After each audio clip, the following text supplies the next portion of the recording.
if that works now. Okay. It says you're live. I don't know why it doesn't redirect you to that page in the first place, but Right now it's live. Like if I'm a viewer. it says that it is. Oh yeah. Is it showing? Yeah, I can see Sarah. Awesome. Okay, good. So we know how to do it. So I guess we'll just start each one of those like a few minutes early to make sure. Yeah, that's fine. 5-10 minutes early. Okay, great. And let me go back to this. You think 2 screens will make it easier? And no, I never know what's going on. Okay. Okay, and then I'm recording.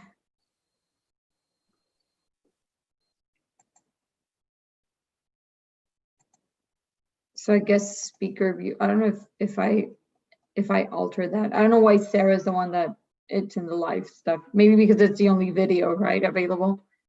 Yeah, that's why. Let me see. I'm gonna add my. There it is. Okay. Thank you, Travis.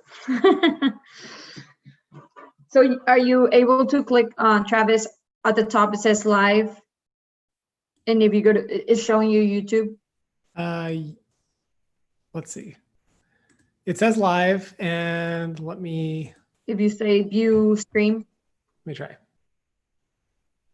I mean, I can see you now on YouTube, so that's great. Yes. Okay. Yes. Okay. Yeah. So I guess it would only show the people that are with cameras in the Zoom. So that's good because it will only show the 2 of you. Awesome. Well, I'm glad we figured it out.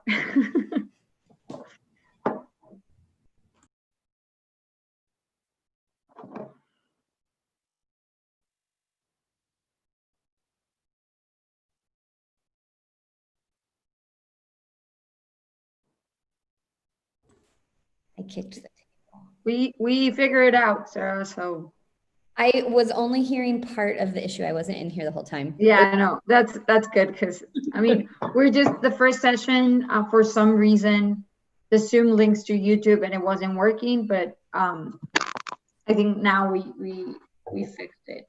So thank you guys for all the detailed tech stuff. Amber and I keep talking about that. We're like, that's such an involved piece that super thankful you guys have been navigating it.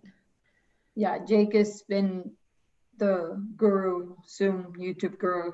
I don't know if without him I would have been able to figure everything out. It's just a lot of like links and integration and knowing where to click and everything. Y'all are going to be like experts though, because I feel like everybody's needing to learn this, and so you could host your own like. Yeah, Jake, you can do a training on Zoom and YouTube integration after this. If only I had this information to train my professors last semester, probably could have used it. You could have taken the initiative, right? But they'd definitely pay a pretty penny for it for this semester. Yeah. Sure. I have a feeling we have another semester at least of this. So, I know. We're actually going to be in person. I go to Trinity. We're going to be in person, but people can choose to do classes remotely. So it's going to be like some sort of mix. So a mix almost has to be harder as a professor. I know. That's what I was thinking. Like because they won't be able to write on whiteboards and stuff like that, I guess, if they have to broadcast it to people. But I can only imagine. I used to be a graduate assistant at St. Mary's.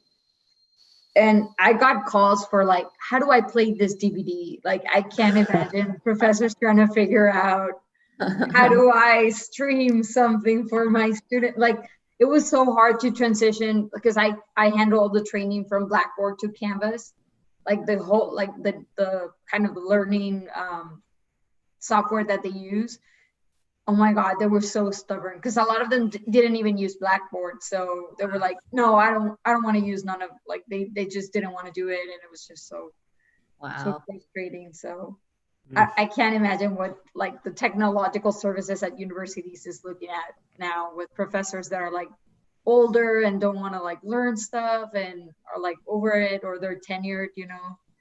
Is that one of you guys? No, it's not. Okay, well, leave them in the waiting room. Let me tell people in the waiting room. We will see.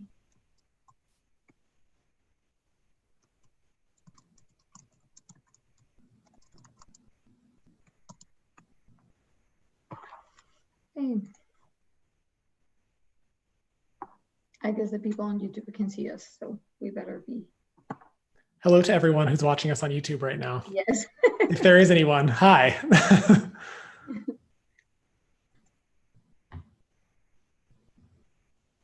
There's 4 people, but I don't know if it's like all of us. Let me share that on.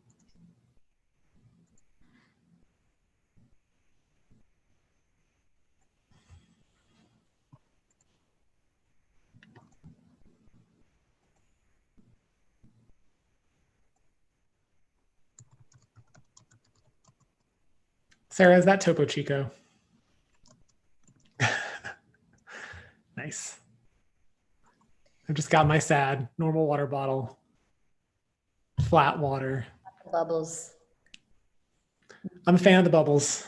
It's been amazing in the last 2 or 3 years. So many different brands have come out. It's been pretty great. Don't you always have that at your space, Topo Chico? I remember. Uh-huh. Yes. I have to say that. Do y'all still have Big Swig? I guess. I mean, nothing. Everything's different right now, but I assume. Yeah. Yeah, that stuff's my favorite. I love that. They do a little better job than like, it's not as artificial tasting. Yeah. So for everybody listening on YouTube, if anybody knows anybody at Big Swig and would like to, if they want spokespeople or sponsorship. So true. I will say, speaking of spokespeople, Quick Sip brought us some cold brew when we reopened, and it's good stuff. I also wasn't a coffee drinker 2 months ago, so I'm all of a sudden a coffee drinker. Is this a new phase in your life? Times. Yeah. Well, that's very exciting. Well, we moved about a block away from a coffee shop, and we've taken it upon ourselves to like keep them open and in business. So nice. That's pretty excellent. I love that. Oh man. I remember when I had a period of time where I wasn't drinking coffee at all. And then when I started again, it's like, can't look back. I knew it was all over when I got a headache. I'm still like kind of, it has to be like, churched up for me, like sugared up. And so I wasn't drinking any when we were out of town at my parents' house, and I got a headache like in the middle of the afternoon. I was like, why do I have a headache? And I was like, oh no, I'm actually addicted already. It doesn't take long. Yeah. Well, yeah, it's not even like that much. I mean, I usually have 1 cup of coffee a day, but if I don't have it, then yeah, that headache's coming at like 10:30 or 11 a.m. It's guaranteed, which is tough. I tried to quit for a while for that reason, but it wasn't really worth it because I really like coffee, and it's like a huge part of like joy in life. And I know, it's like, I don't want to be dependent on any substance, but also it could be a lot worse. It could be. Coffee's pretty great. You're welcome to everyone on YouTube. Yeah. This incredible conversation brought to you by Launch SA and Topo Chico and Big Swig. Hey. I just wanted to say hi. Hello. Hello. I'm excited for y'all's workshop. I also wanted to say that, and then I'll mute myself and get off of here. But go team. Yay, go team. You don't have to mute yourself. Oh. You can lead our session instead if you'd like. Oh, I'm going to eat. I don't know why you'd want to mute yourself for eating a salad. That's right. Really high quality sound. It's like the least graceful thing that a human can eat, I'm pretty sure. No, ribs. Ribs are far worse, I imagine. But ribs would be worse. Soup would be pretty rough. That's or like true. Noodles, like ramen. This is true. Like okay. Yeah. You're right. Okay. Yeah. Maybe it's not the worst, but it's not up there. Y'all doing well, Travis? Yeah, doing well. It's can't complain too much. It's fun. I have to remember that we're on YouTube right now. We're live, so Yeah.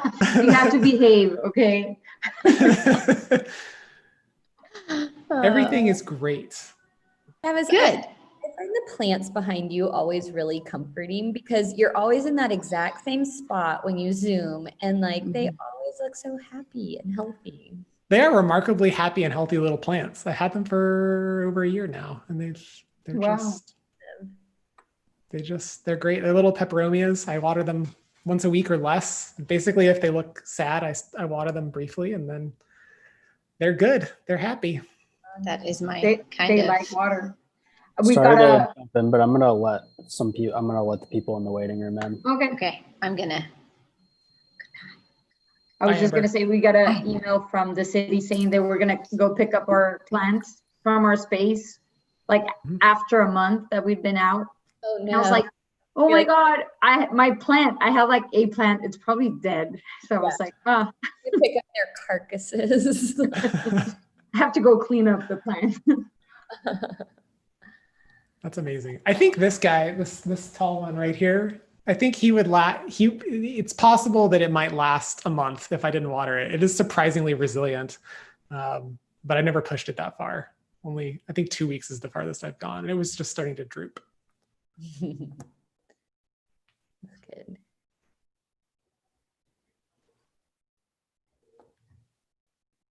Hello, people who are joining. Hey, everybody. This is exciting. We got a nice little crew coming in. And I'm gonna start the recording. Just let me know when you're gonna kick off the session. That way I can start. Yeah. Give it another 2 minutes or so. Okay.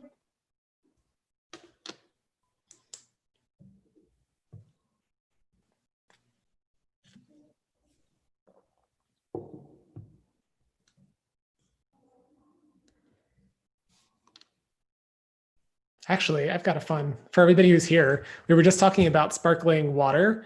So in the chat, if you're listening, put your favorite brand of sparkling water. Sarah's drinking Topo Chico. I would be drinking Big Swig if I had that here, but I've just got my sad flat water. Flat. It works. You call it flat. Flat. It's flat. What do you call it? No, I'm saying I feel like that's a fancy term to call it flat water. Oh, regular water. Hey, we got Taylor coming in with Topo Chico and lime, of course. Excellent. And if you just add a little tequila, then it's champagne. Crystal knows what she's talking Always about. like levels up the conversation. Like White Claw. Crystal, you better bring that spirit to the happy hour right after this. Yes, actual champagne. Mm-hmm. I think I'm gonna, hey. Hi, give us a little glimpse. Matcha with oat milk, excellent. Yeah, this is like morphing into like your afternoon pick me up. Yeah, I mean, hey, it's 3 o'clock, so whatever you need. Exactly. And we know Zoom can tire one's eyes out. Taylor's suggestions got me thinking about ranch water, though, I have to say. Just need a splash of tequila and we're at a ranch water. But I will wait. Cool.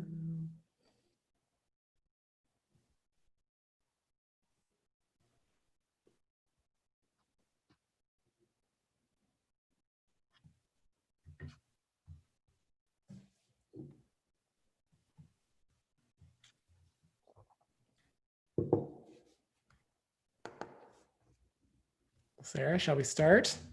Let's do it. Let's do it. All right. So thank you, everybody, so much for joining us for San Antonio Entrepreneurship Week 2020. SAEW was started in 2016 to celebrate and inspire our community with local stories and perspectives of entrepreneurship. This year's theme is resilience. Of course, we wish we could physically be together, but being #together online is the solution for continuing to encourage one another. Before we begin our session together online, I quickly want to say a thank you to our sponsors, especially Lyft Fund and the City of San Antonio. And thank you to Launch SA for organizing this. Of course, seriously, huge thanks to y'all. Throughout today's session, please be kind and courteous. Of course, we know that y'all will. We've already got a great conversation started. And anyone who's found to be a poor representation of our community will be removed from the conference attendance. It's not because we don't like you, it's just because we got to keep it fun in here. So today, this is the root of resilience, how empathy and authenticity can recession-proof your business. And Sarah and I are really excited to be here with y'all today for a topic that I know is near to both of our hearts. So to start us off, I'll share a little bit about myself. I'm Travis Baird, and I'm the co-founder of Visualized Copy with my wife, Megan. And we are both copywriters. We specialize in email copywriting, particularly focused on helping our clients build relationships with their ideal clients and their customers. As you might imagine, a lot of empathy and authenticity goes into that. So we're thinking about these topics a lot. Sarah will share a bit more about our agenda today, but first I'd love to set the stage just a tiny bit more. So for those of y'all in the audience who have a business or who have experience starting businesses, the opportunity that most businesses miss is taking the time to understand who they are and who they serve in a way that goes deeper than an elevator pitch. Now, of course, we've all heard elevator pitches. We all develop our elevator pitches. That's, a lot of time and energy is spent on that. There's nothing wrong with a good elevator pitch. In fact, it's essential to have a good elevator pitch in many industries. But often they only skirt the surface of who we really serve and why. So here's what happens. Here's what happens for many businesses. I know I've done this myself in previous businesses. When you're launching your business, it's tempting to rush and do the minimum work to understand who you serve, just to get things going, right? To get business started, to get customers coming in. And I know a lot of business owners say something along the lines of, well, we'll know our customers better once we have more customers, right? But then they never actually come back to really dive into who they serve and what they believe is a business on a deeper level. Now, this is important, and Sarah's going to talk more about this in just about 15 seconds. This is important because understanding who you serve and why you serve them is important for numerous reasons, not the least of which is that doing this work makes your business more resilient. It makes you able to pivot, to be resilient in times of challenge like we're in currently. So yeah, I think I'll leave it there. And before we dive into the stuff, I'd like to bring in my friend and co-host for this afternoon, Sarah. Thank you, Travis. And hello to everyone. It's great to be together online. But truly, we're really happy to get to spend the next hour and a half with you all. Oh, I'm just realizing that my email's dinging. Let me quit that so y'all don't have to listen to that.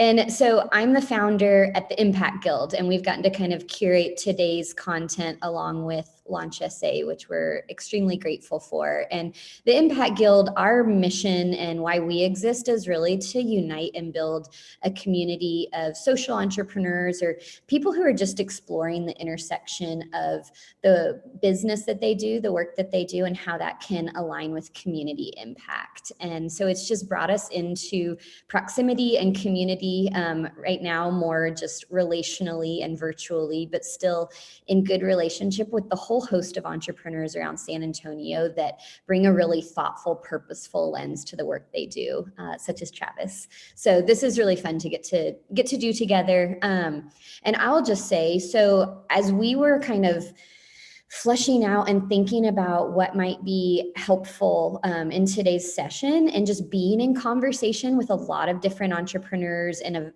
myriad of industries, we, Travis and I found ourselves in some conversation about the pieces of our business that are really essential and foundational and fundamental, and then how there are these other elements of our businesses that can flex and they can change. And we hear the word pivot all the time right now, and that's good. And we need to be adaptable. And so we got in this interesting conversation of how do you kind of look at those two different blocks of ideas. And one, know yourself as an organization well enough to know those foundational pieces and really line them out and know when and how to stick to them. And then also know the pieces that are malleable and changeable and that you can adapt. And so that's what we're hopeful to dive into today. It's going to be extremely interactive.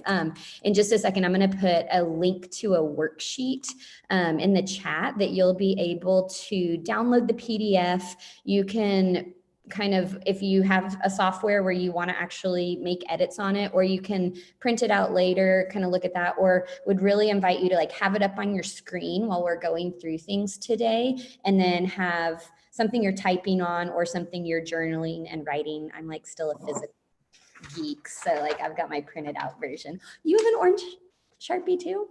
Very cool. So, but I'll just say, so that's kind of the practical side of how the workshop is going to be approached. But to just tee up for everyone, our goal of this would be that you both walk away with this resource, this worksheet, to be able to revisit kind of a framework or a way to continue to evaluate your business and think about it, and which of those pieces are essential and which ones that might pivot and flex and change, and that you would just have kind of a process to be able to revisit. Because, right, a whole point of today is that we're in this now because of what's been going on with COVID-19 in a lot of ways, and even just that the conversations culturally and societally are morphing and changing, and that's really on the justice and equity side been a really healthy thing. So we're constantly, as people and as business owners, looking at our organizations through a different lens, and the external circumstances are changing, the internal circumstances are potentially changing. And so our hope is that this would kind of become a resource in your toolkit that you can reference back to when in months and years you're finding yourself at these kind of pivotal moments where things might adapt and change in your business. So that being the goal today is that you'd walk away with this resource, and that you'd be able to do so in a really values-driven way, that you'd walk away from today feeling that much more confident in why you exist and the problem you're looking to solve with your organization, and also doing some reflection on gaining empathy for your customer and understanding better who your client and customers are. So I am going to snag this URL right now and put it. Oh, look at that. Maria did it for us already. Maria's doing the awesome work today. Yep. And so those of you on YouTube as well, the link should be there. So you all can use that to open up and kind of look at this worksheet that we're going to reference along the way. There are 5 different elements kind of that Travis and I want to work through and talk through today. These are, as I was kind of just saying, just to really tee it up, and as we go around, I think this is, you might see it backwards, but that's okay. We've got empathy, and we're going to think about and talk about our clients and our customers and really understanding them. That's going to lead us to the second portion that Travis is going to lead us through, which is going to be kind of defining your challenge or the problem that you're looking to solve through your organization.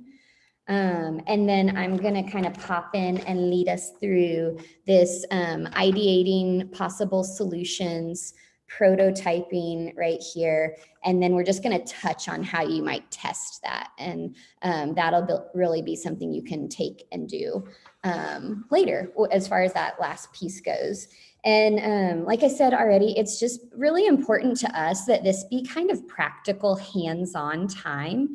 And so we're actually the cadence of this is that we're going to tee it up and tee up a set of questions for each of these different elements. But then we're going to challenge you, and hopefully not awkwardly online, but give you 3, 4, 5 minutes at different portions to actually put pen to paper or fingers to keyboard and jot out some of these ideas for your business. Because we all kind of know it's really easy to sit, absorb a load of content and have the best intentions to come back and revisit it for your business. But time is really difficult, especially right now. We think we should have all the time in the world right now, but it's actually multiplied the responsibilities on our plates in a lot of ways. So it felt really important to use this time and honor you all to create space that you could actually bridge between the explanation of some of these principles and to being reflective about that. And so we're hopeful that this will be interactive in that way. So with that, I'm going to just kick it back over to Travis. Yay, thank you, Sarah. And just to expand on that, there have been a lot of conversations already in this year's Entrepreneurship Week around empathy. And that makes me really happy because I think I'm going to try and not use the phrase now more than ever again throughout this rest of this talk, but now more than ever, we do, engaging with empathy is an incredibly valuable way to just be in the world in a more effective way, both for your business and for our personal lives. Yesterday, Stephen Darby and Christy Kay talked about empathy in their session and about how it goes deeper than demographics. We're about to go deeper on that topic. And earlier today, Stephanie in the session earlier today talked about empathy interviews. And I think, there's plenty of room for empathy in business. And what we're going to be talking about in this first chunk, step one, if you have your worksheet handy, and if you don't, open it up and you can take notes wherever is handy in this top left corner around understanding your customer. This is really about getting a deeper understanding so that when challenges come, okay, my customer's experience has changed because of COVID-19, because of any number of other circumstances. And these, by the way, are happening all the time. It's not just this year, it's not just 2020, but changes are constantly happening in the marketplace. So if your customers are experiencing a change, that is an excellent opportunity to reevaluate the 5 steps that we're going to go through today, and to look at it starting from a place of empathy, starting from a place of understanding what are my ideal customers experiencing right now, what are their needs, and how can I meet them? Okay, so we are gonna, if you don't have a place to take notes, get a place to take notes handy, because we're about to have our first little question session on this. So first, I'm gonna give you guys 2 minutes to answer 2 questions, and I think we'll put those in the chat for you. Actually, Sarah just put them in the chat. Awesome. So 2 questions, answer these on your own. What gives your customers heartburn, and what gives them a natural high? I realize that's actually 2 questions, but that's question number 1. What gives your customers heartburn? What gets them a natural high? And then question number 2, what are you really selling? As in, not your course, not your package or your time, but what is the real outcome your client wants? So for some service-based businesses, these will be easy to answer. For if you sell a product, if you have something that's a little bit more challenging, it may be more challenging, but understanding these deeper is key. So 2 minutes of quiet time. I'm starting my timer. So I'm going to let you guys think and write. And if you have any questions about this, throw them in the chat and we'll answer those as we go as well.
Okay, so we just reached 2 minutes. I know these questions can take much longer than this, but for the sake of today, you have these questions. You have this session. You can go back and watch it on YouTube afterward. So if you need more time to think on these, feel free to do that. I'd love to see if you'd like to include or throw your responses to this in the chat. I know we'd love to see them, and I think it would be helpful for everyone to see examples of what others are working on this. Here are my answers to these two questions, which I just wrote, if that's helpful at all. So what gives my clients heartburn is growing their email list, spending tons of money on ads and not seeing that turn into customers, feeling like they're wasting money and time on their funnels and that their funnels aren't working. It's extremely common, especially with email marketing. And what am I really selling is a way to feel more confident about the leads that you bring in will actually turn into sales. And my mentor would say that the actual true answer to this question is always, I'm going to help you make more money. But I can be a little bit more specific here. So I'd love if anybody wants to throw theirs in the chat. David, awesome. What gives your customers heartburn? It's change. They're holding strong to the old history of our honky tonk. And then what are you really selling? An experience, live music, family-friendly environment, good vibes. Yeah, absolutely. There's a ton of value there. And any one of those, experience, live music, family-friendly environment, good vibes, like any one of those could be even expanded and widened into a story.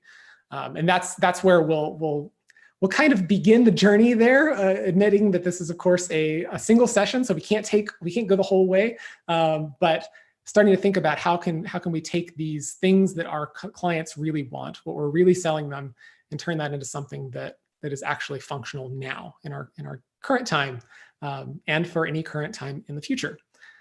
Okay, let's go to our next set of questions, which are going to be awesome. Oh, cool. Well, we'll come back to some of these other responses in a minute. Thank you, everybody who's commenting. So the next questions are, why do you do what you do? And what reality do you see for your client or customer that they do not yet see for themselves? Awesome, Sarah. Thank you so much for throwing those in the chat. So why do you do what you do? So this is a question a lot of people ask themselves, thanks to Simon Sinek. Why do you do what you do? But really, why? Why does it matter to you? And we're going to do another exercise in a minute that'll help with that if this is feeling nebulous. And then what reality do you see for your clients that they don't yet see for themselves? So they don't even know the reality, the change that they can see. So setting the clock for 2 minutes, right away or type away, either way.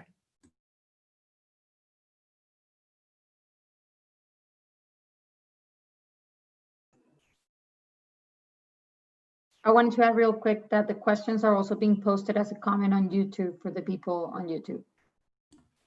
Awesome. Thank you so much. And to everybody on YouTube, hi, we're thinking of you.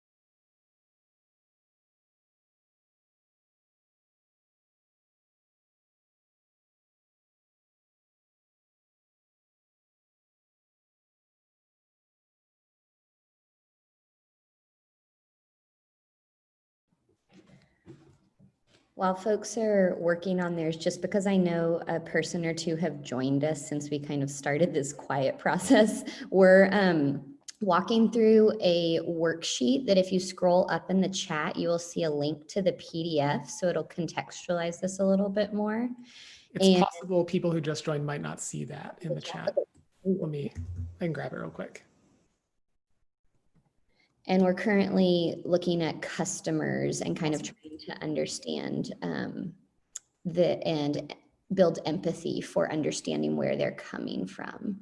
So the current set of questions is, why do you do what you do? And what reality do you see for your client or customer that they don't yet see for themselves?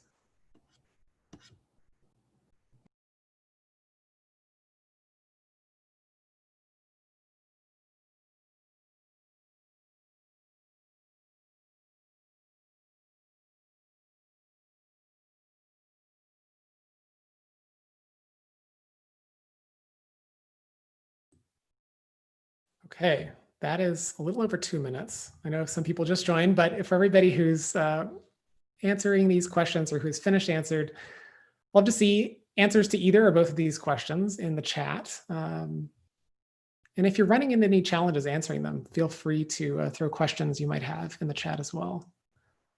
Give a little bit of space just for that.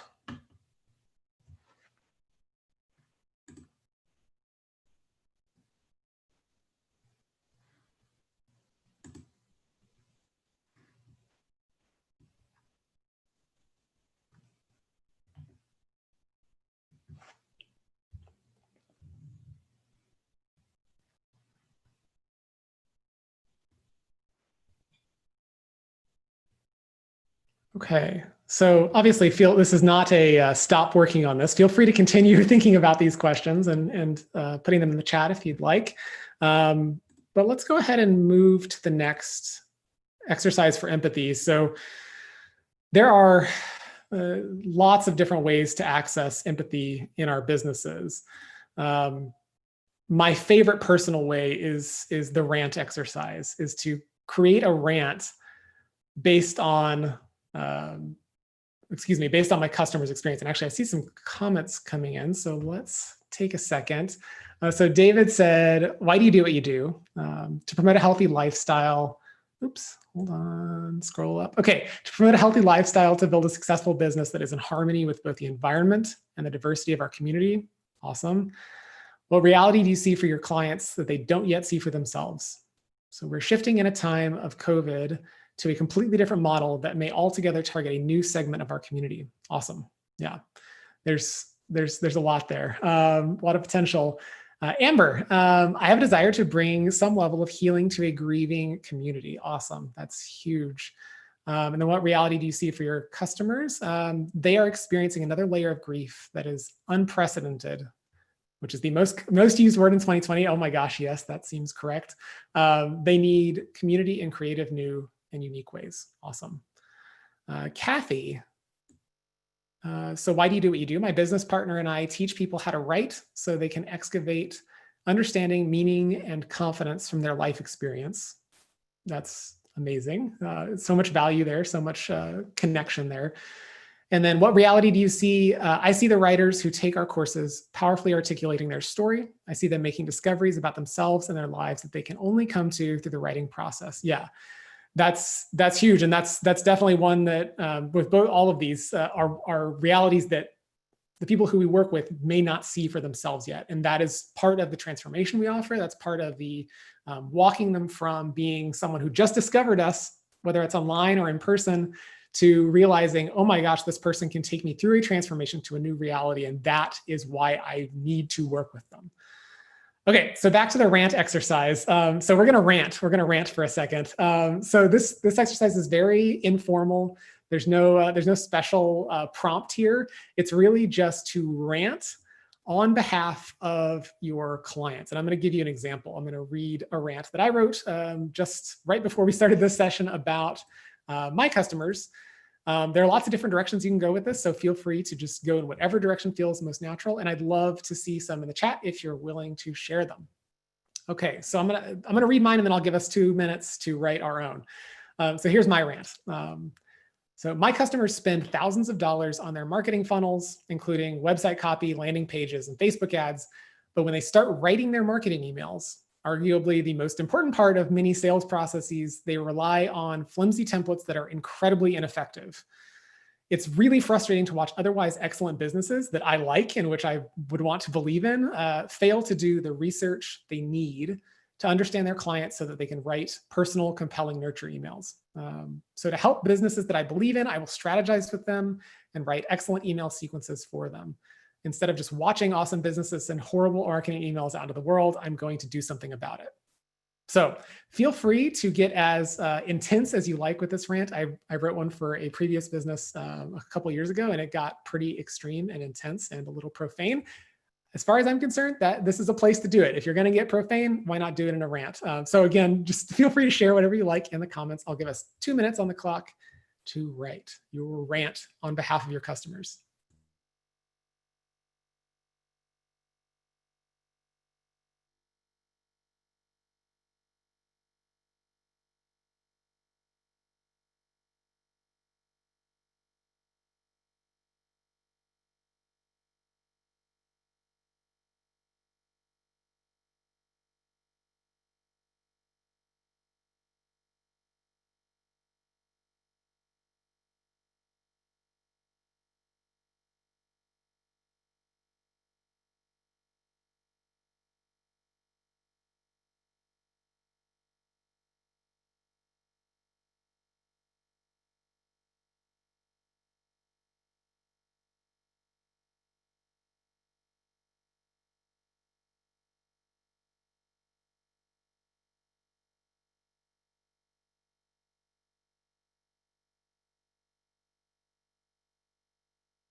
So David, good timing on this. We're about halfway in. So it's to write a rant on behalf of your client. So really just what makes you feel worked up about your client's experience.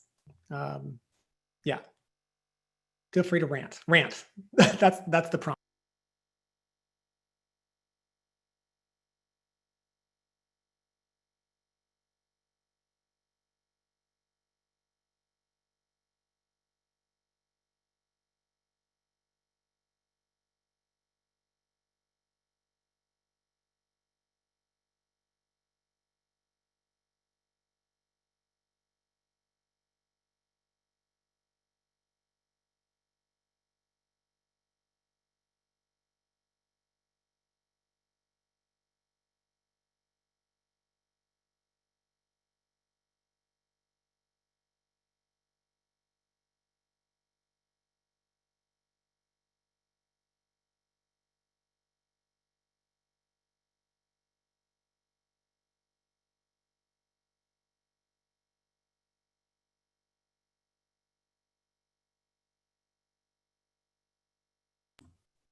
Give you all about another 30 seconds or so, but if you're already finished, feel free to drop all or part of your rant in the chat. Love to see those.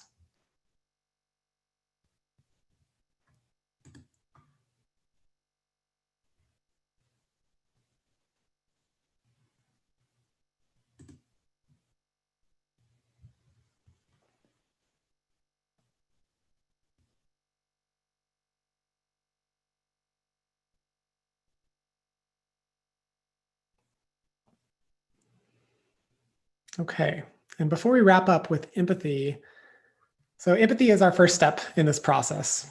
And a lot of people, I know it can be challenging to figure out, okay, well, if I'm not quite sure if I'm really tapping into an empathetic feeling on this, or I'm not quite sure if what I'm imagining as a problem is actually a problem for my clients, there's a really good way to find out. And that is to ask them. So to talk with them, obviously right now, talking with clients and customers in person is very challenging and potentially dangerous. So I'm not necessarily suggesting that, but definitely setting up calls with either people who have bought from you in the past or people who are thinking about purchasing from you or who are just in the niche that you want to serve. Setting up calls and just asking people, what are you experiencing right now relative to the field, relative to the thing that you do? What are you experiencing right now? What is your biggest challenge? There are dozens of questions you can ask. If anybody wants a list of a bunch of empathy related questions, feel free to email me. We'll give emails at the end, but feel free to email me or reach out to me online. I've got a whole bunch of these because really getting to the heart of empathy for your customers is so important, and it makes a difference in all of your marketing materials. And as we're going to talk about next, it has to do also with what offers you actually have, what the offers themselves are, and how you adjust during challenging times. And as Stephanie mentioned earlier, you can also think of these as just empathy interviews. So you can just ask some people to talk about the thing and talk with them. Okay, so step number 2, if you have your handout handy, this is right down here. Okay, so next we're going to go into define your challenge. And we'll put the question here in the chat in just a second. Awesome.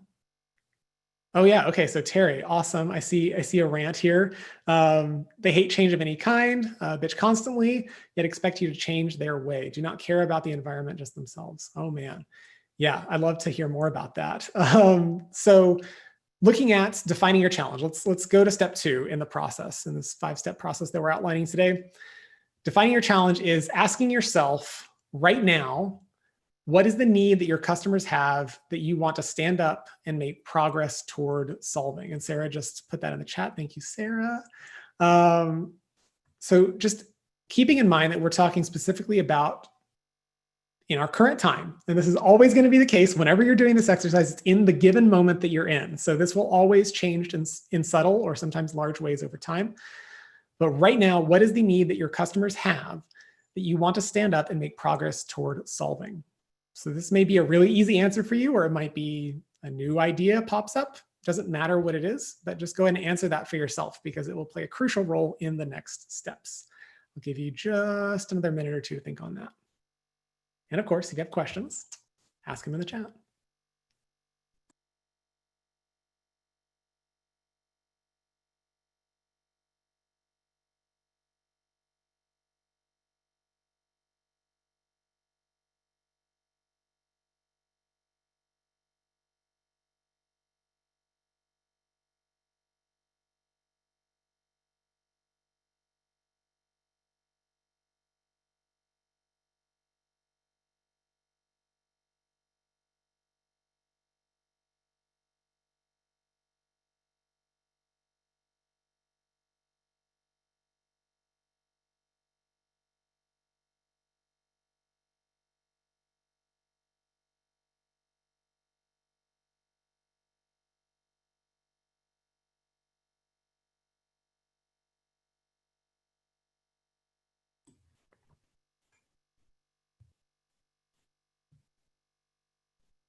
And of course, if you've already finished and you'd like to put your challenge in the chat, we'd love to see it. Feel free to put it there.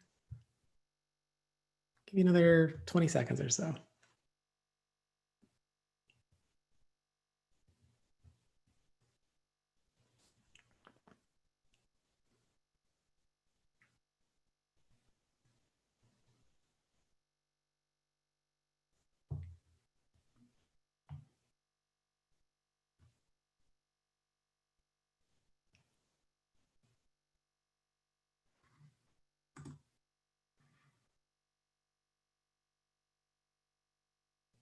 Okay, that is the end of step 2. Define your challenge. A little quicker than step 1, empathy, but also equally important. Okay, so with that, we'll move on to the 3rd step in our process, and I will pass us back over to Sarah to take us from here. Thank you, Travis. Wonderful. So just to make that bridge, at the beginning, we were talking about kind of the essentials of your business and then the pieces that may be more flexible and malleable that you can kind of look at as pivot points along the way. This is not a hard and fast rule.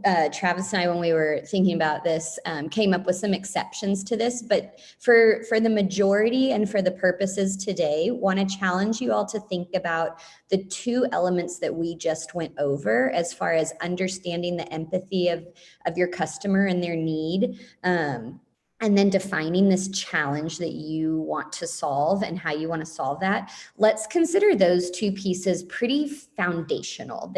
We're going to consider those kind of essential, which is actually really interesting since we've been all businesses are being categorized as like essential and non-essential, right? But we all have essential elements to what we do, and it's more this why we do it, right? And then where we can bring in some creativity is how we deliver on that. And so this next portion, that's really the pivot that we are making in the conversation now, is while those 2 things, and granted, we said you need to revisit and think about how the needs of your clients and customers are changing.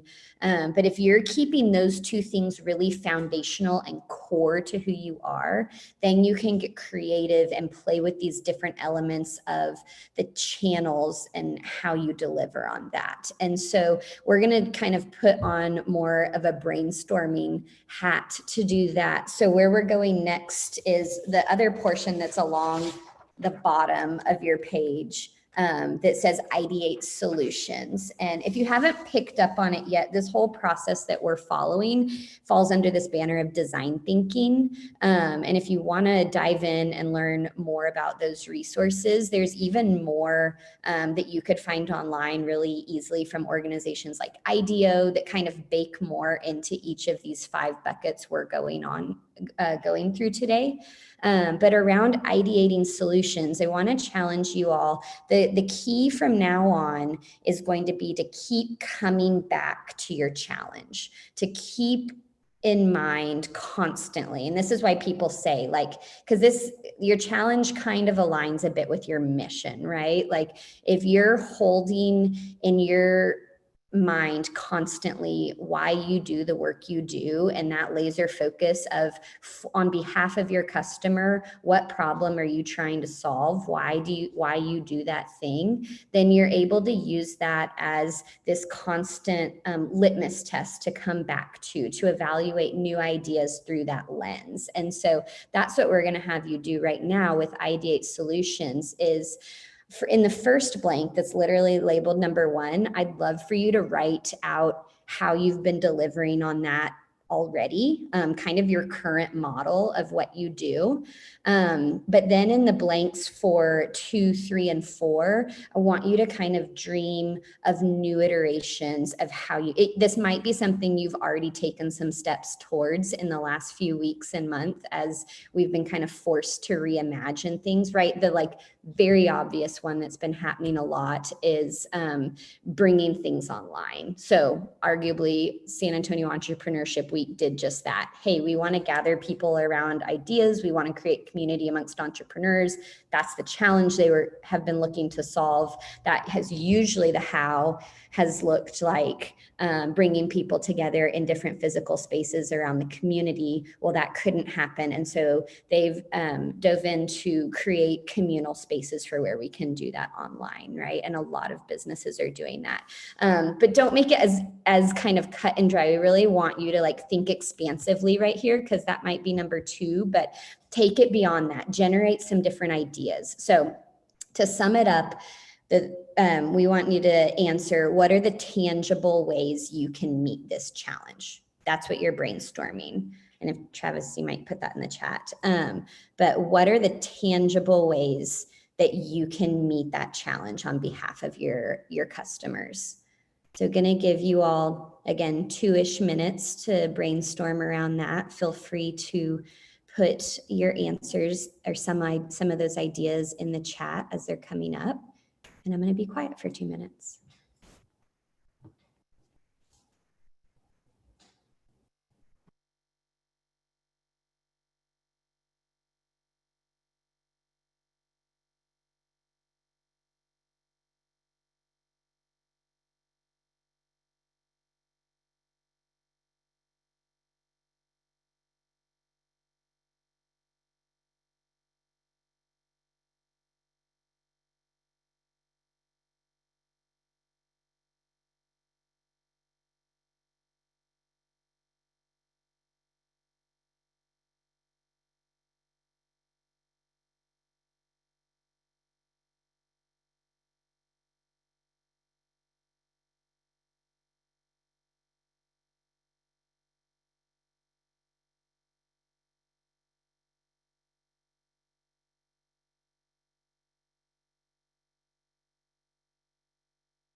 Okay, I'm going to bring us back.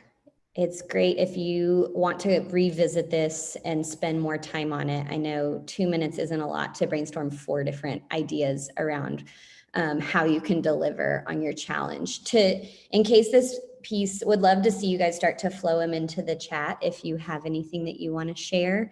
But to build on and just kind of give an example from our organization. So you hear the Impact Guild. If you're familiar with us at all, you might think, oh, co-working space, cool. Like that's what you're doing. That's what you're all about. Well, to us, that really is a how. That really is not the challenge we're looking to solve, right? And I wrote it, so I'm going to read it. But the challenge on my worksheet is we're looking to resource people to build projects and businesses at the intersection of purpose and opportunity.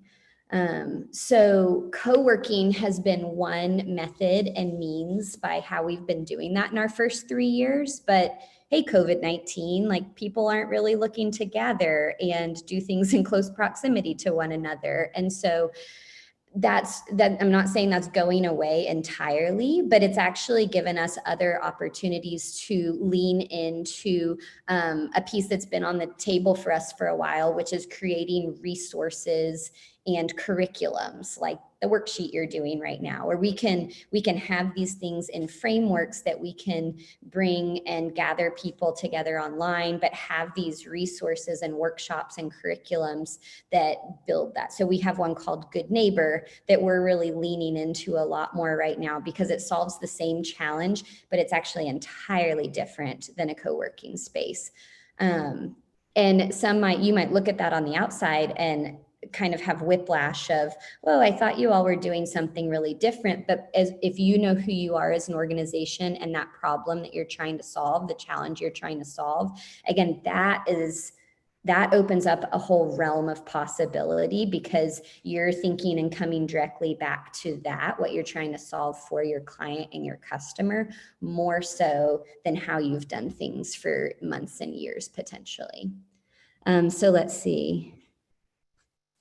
Travis is saying we could work with clients online via a group day rate, a mastermind for one day to work on copywriting or email strategy, offer access to us via Voxer to talk about business strategy, all kinds of ideas for how you could pivot, how you're delivering on that challenge and that opportunity.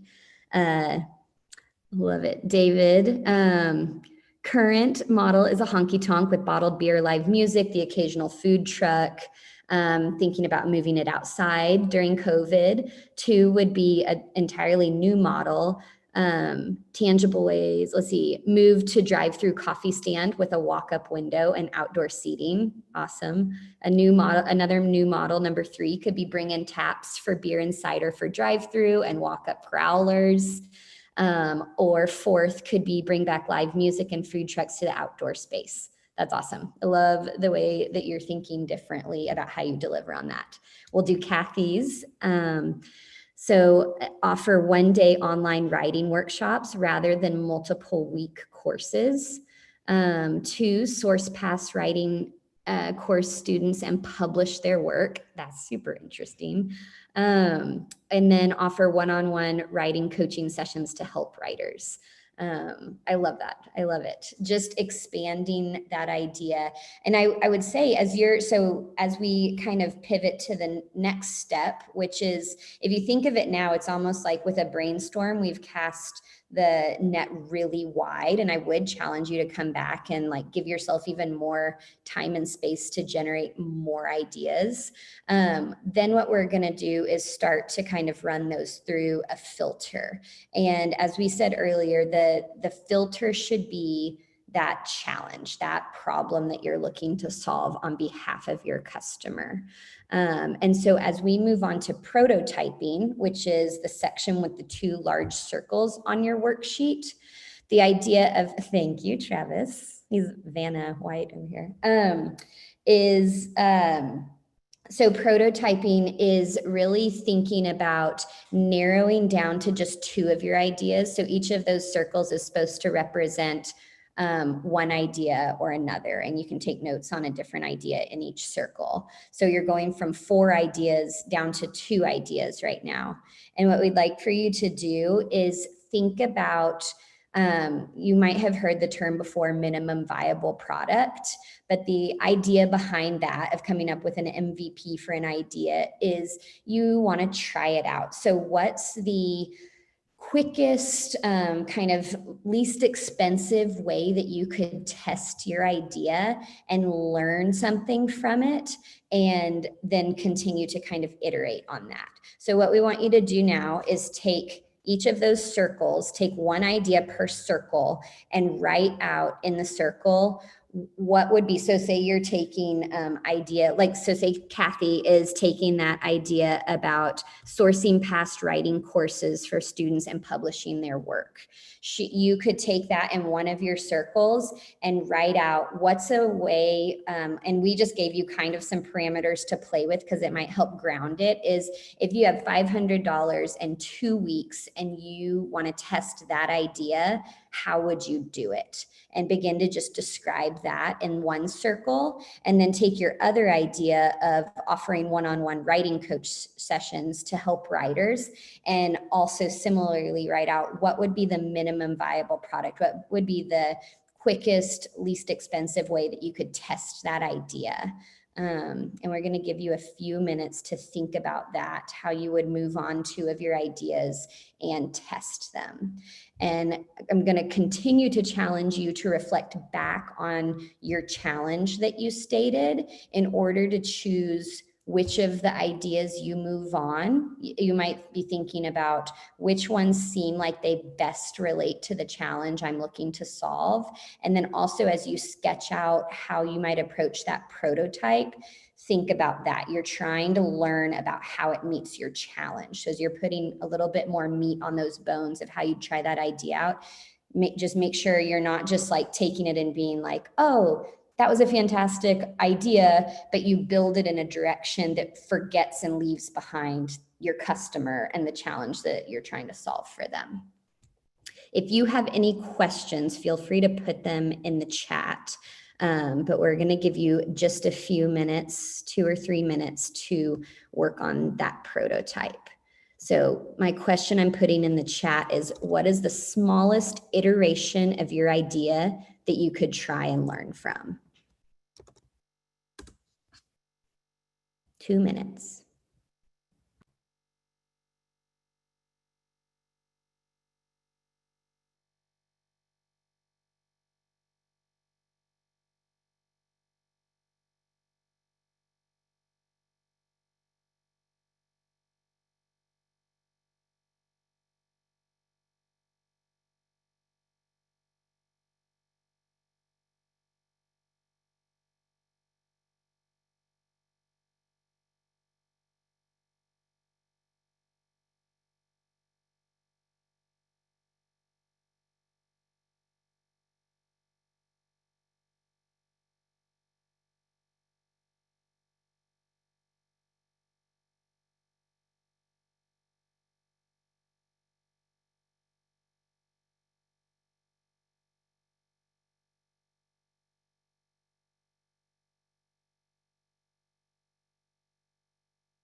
Okay, that has been 2 minutes.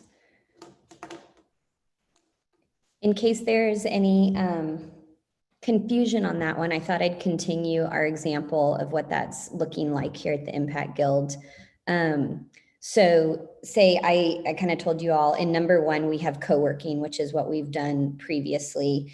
And in number 2, I have that good neighbor curriculum that we're leaning more into. So for the prototypes, since we're continuing to do co-working, but it needs to adapt because we have to consider safety, the needs we're hearing from our members that they want to know, you know, like everybody else, they want to know that they're safe, that they can kind of know where they're going to come to. So we've decided to lean more into where we used to do a lot of common desk co-working and also offer a lot of event space. We're pushing pause on event space right now because no one's gathering in large groups. And to be frank, like that's difficult. That revenue stream just kibosh went away, right? And so we have to both consider accounting for that revenue stream, but also leaning more into our mission.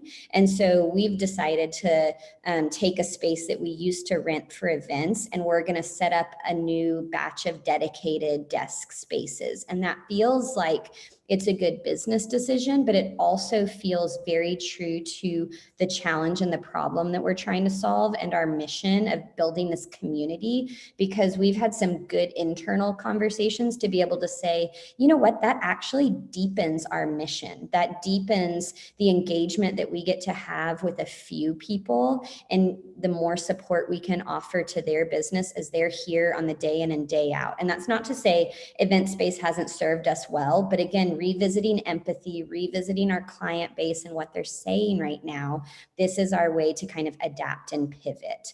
And so prototyping that, we're honestly going to use some kind of movable walls that we already have to set those up in the near term and be able to step into that. And we're also going to make those available just for kind of a shorter amount of time and say to the people who decide to use those dedicated spaces, we want to make sure this works for you and this works for us. So we're going to do a 3-month period to begin with. And then if it's working for everyone, we'll build from there. So that's just an example of like prototyping and pivoting our model a bit, but still based on what we've been doing.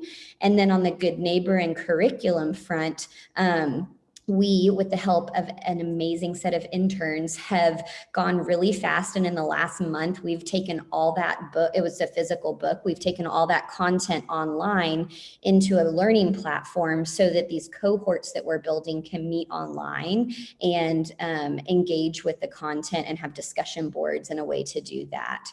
And so that's a totally new realm for us, right? And it's been intensive on the time front, but it's actually, we're using an existing platform. So it's something that we can just try out with a pretty low monthly cost and see if it works for us and grow from there. So just to give examples around prototyping, if anyone else wants to share more in the chat, feel free, or ask any questions. I know these are getting a little more involved, so it's probably harder to type them up, but feel free to do that. And then as you're doing that, I'm going to move on to explaining our last and 5th element, which is test.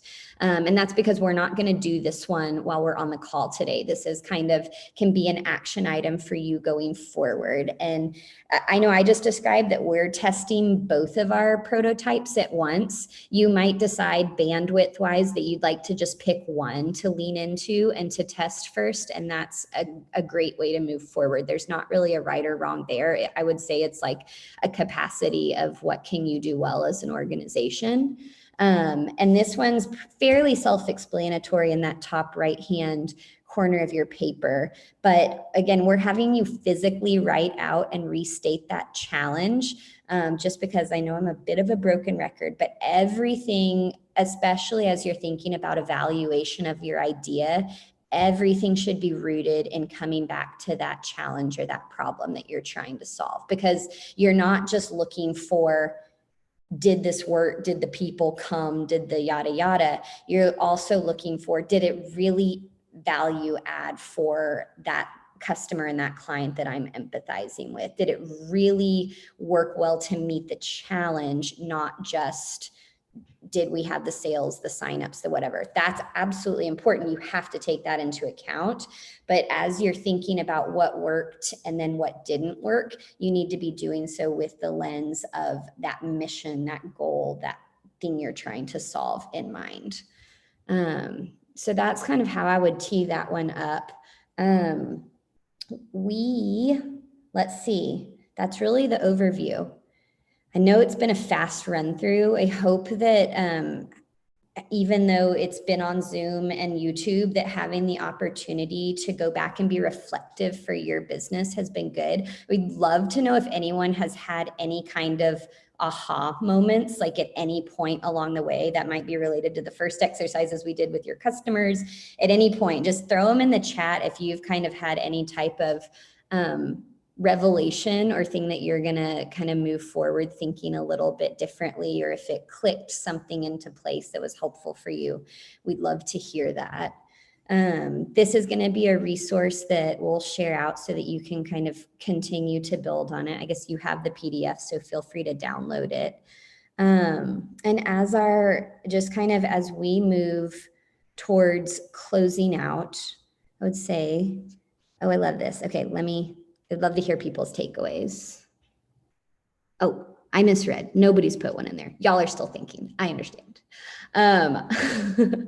Okay, so I'm just going to say, on Travis and I's behalf, we're extremely grateful for you all giving the time. We know that coming online, while it's a good and helpful way to connect, can also be tiring. And so we really appreciate you all being here, being engaged in this way. I'm going to put both of our contact information in the chat because we would love to follow up with you guys. It's both our links for, I think both of us are most active on Instagram with our organizations, and then Facebook secondarily, and then email addresses. So if you want to process anything further, we'd be happy to do that.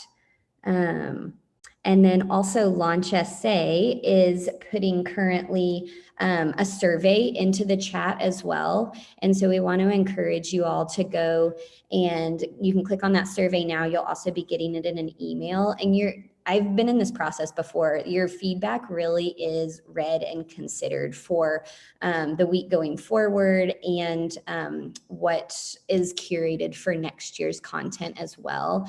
And so again, as far as going back to the idea of like empathy and wanting to connect with, this is their way of saying, hey, how can we continue to serve well and to make sure that these things resonate? So please feel free to go and do a survey. And then we have our last event of the day we're really excited about and looking forward to, because this feels very full circle.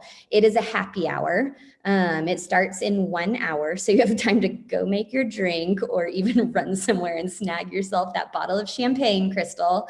I love, if you joined us late, we started by talking about what beverages we were drinking, and it looked like some people were real ready for happy hour and to make the transition from Topo Chico to champagne. So the happy hour is going to be an opportunity for that. It's all about continuing stories of resilience. And actually the panel before this, if you didn't watch it, I want to encourage you to go back and watch it, because there were some fantastic organizations, one of them being Scott Oda with High Street Wine. And Scott actually curated for the event a resilience pack of wine. So they're wines with stories of resilience. And even if you can't have that for in an hour, I'd encourage you to go online, order from them for that resilience pack, and pick it up later this week and enjoy it as you continue to kind of digest ideas, maybe go back and watch sessions you haven't watched, have them for the future days of Entrepreneurship Week.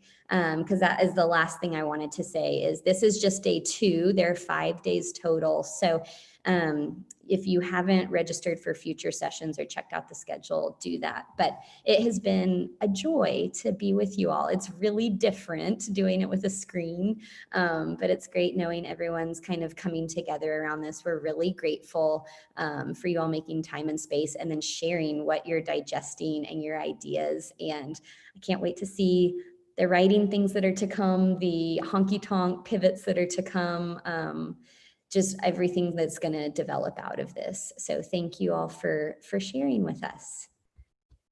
Let's see. Yes, you said, isn't the happy hour at 5? Yes, it's in 1 hour. Oh, sorry, we're ending a little early. So it's 4 o'clock right now. So it's from 5 to 6:30. Yes, you are right. And we will actually put that Zoom link right here in the chat, as well as where you can go and order from High Street. So those things are both there for you. Travis, do you have any parting words? Oh, no, I mean, I'd say same thing. Thanks everybody for being here, for joining us. Oh, a question about how can we see the past events? I believe that they will all be on YouTube. Someone from the launch team might be the best person to answer that question, but I believe they will be accessible there. So yeah, I just wanted to say again, thanks to everybody. If at any point during all of this, change is the one thing that is guaranteed in the world. I know a lot of people are acknowledging that now, but of course it's always true. Nothing has changed with regard to that. So, doing this kind of work habitually every quarter, every 6 months, every year, every couple of years even, where you go back and look at how do you understand empathetically your customer, what is the challenge you're trying to solve, and then moving forward from there using what we've talked about. That's a process that you can do as many times as you like. And really, each time you do it, you will gain a deeper understanding and you'll get something valuable out of it. So I know that this whole process is something that's core to my business and to Sarah's as well. So, explore it, see what comes of it. And you might just get something, you might just come up with something that transforms your business in a really powerful way. And if you do, we'd love to hear about it. So yes, thank you everybody so much for being here.